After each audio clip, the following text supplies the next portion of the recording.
no doubt about it. British Butler's a great lawnmower. Summertime means big bats. Summertime means big bats.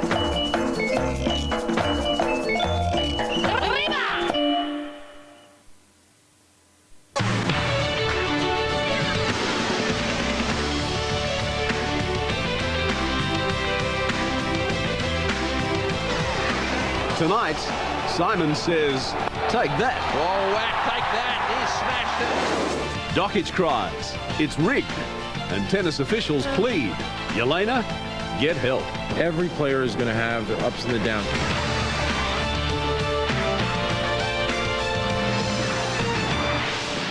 Hello everyone and welcome. This is Sports Tonight. I'm Tim Webster. Also in the program, the youngster who's turned his back on the Magpies. It's really up to him to decide what he really wants to do and get himself sorted out. The soccer legend who's turned into a blimp. And why would you take a turn at this? And first tonight, the cricket, and with Shane Warne out injured, it was a chance for Stuart MacGill to show his stuff. His one-day debut was a beauty. He stood up to Pakistan's rampaging top order and stopped them in their tracks. In September. A hot and hazy day in Sydney, Australia winning the toss and on a hard, flat wicket let Pakistan field in the heat. The temperature no setback to Wasim Akram. And a big edge is taken, so finally Pakistan have got the breakthrough. Gilchrist out for 13, Ponting for a duck next ball. Oh, that's very close, yes. He's got the third one in a row. After a nervous start, Mark Waugh began to find the meat of the bat. Well played. That's the first one. He's really got off the middle of the bat. Bevan joining in to help push the run rate along. With the sellout crowd keeping cool heads, so were Waugh and Bevan.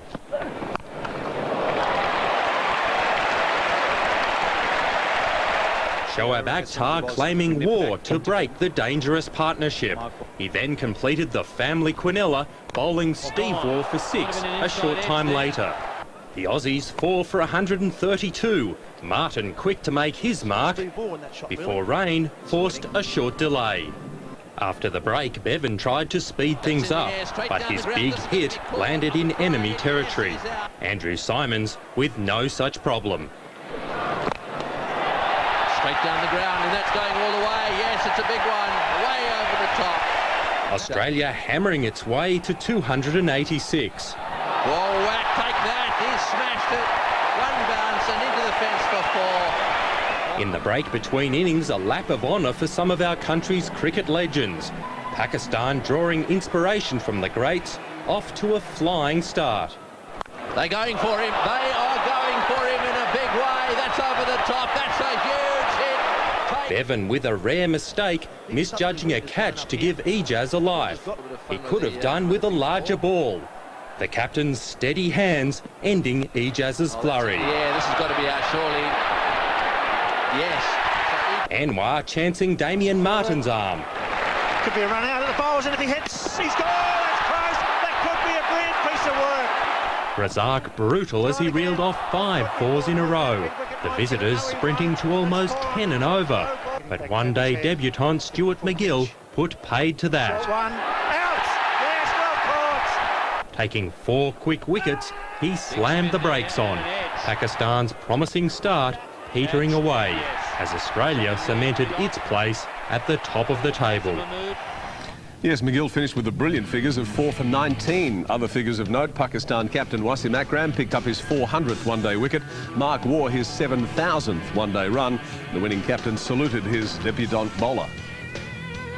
Yeah, Stuart MacGill, tremendous spell in his first match. Real credit to him. He bowled really aggressively and fine performance. There's no point me sort of worrying about not being in the team. What I've got to make sure is that when the opportunity does arise, that I'm able to, take it with both hands and do a job for the team as well. I'm honoured that playing for Pakistan I've got 400 wickets, and it would have been much better. He would have won the game today, but again, you can't help it. I thought we come back pretty well. We're under pressure, and it was a good test for us.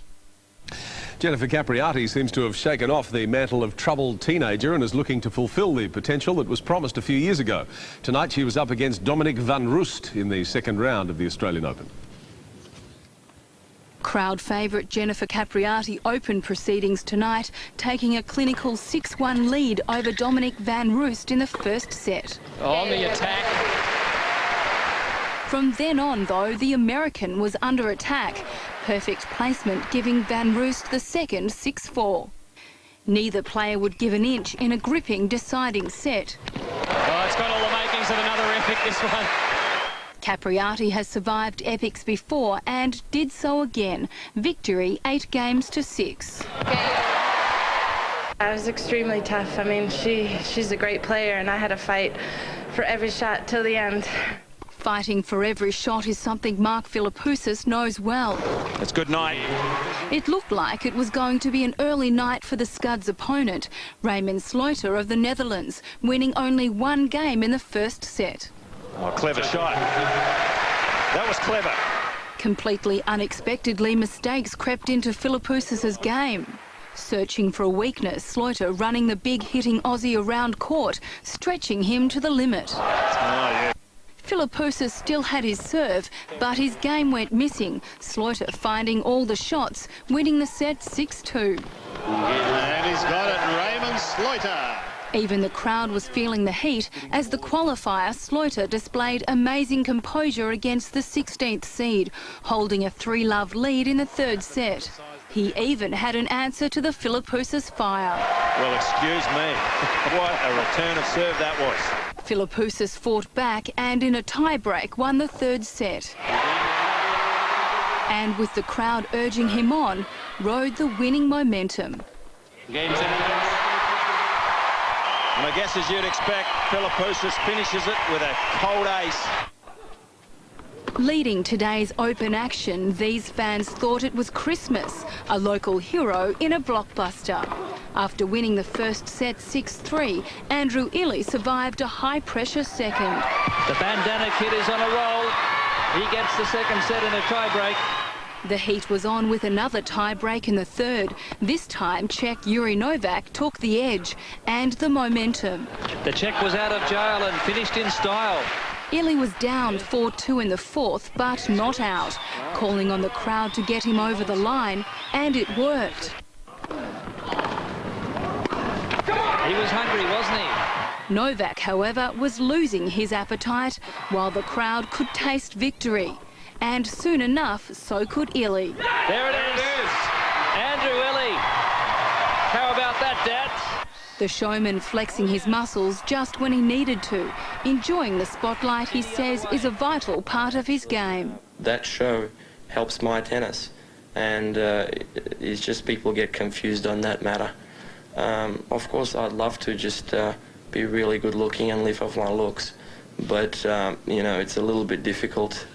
I can't fix what I got, so you know, it's, as I said, there's no fear of that becoming a problem. Illey hopes to meet Mark Philippoussis in the next round and couldn't help himself when asked of his record against the Scud as a junior. You know, my ego will always say that I was the best, and I kicked his ass, which is true, by the way. And last year's finalist Amelie Mauresmo was the biggest name before today. She lost in straight sets to Switzerland's Patti Schnyder. I believed in myself, and I just was concentrating on my game and not worrying about, her win in Sydney and my bad year last year.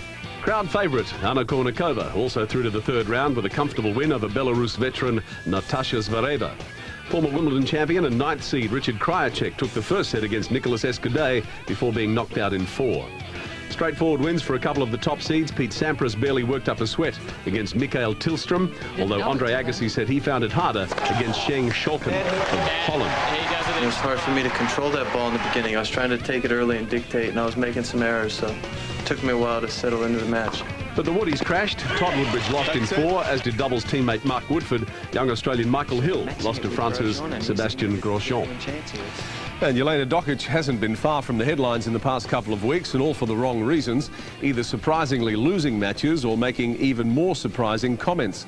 Dokic has found herself widely criticised. Tennis Australia today said she needs help. Jelena Dokic has raised more than a few eyebrows in the last few days, following an ungracious outburst at her first-round conqueror Rita Kudakis. I lost to a player today that, you know, never has been a player and I guess probably never will be. She's now told the papers tennis officials are rigging draws to stall her career.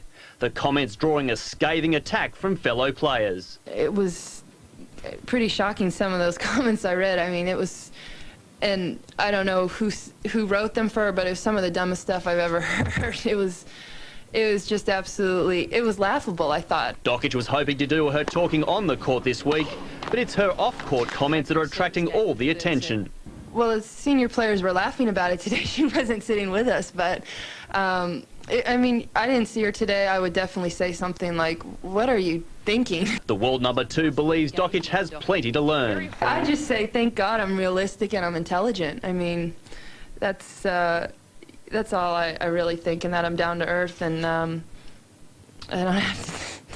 don't have people laughing at what I say about myself. And Davenport thinks there's a simple way to ease her concerns. Last year, I think I probably made 4 or 5 draws, and I guarantee you I didn't rig the draw, so she got a bad one, and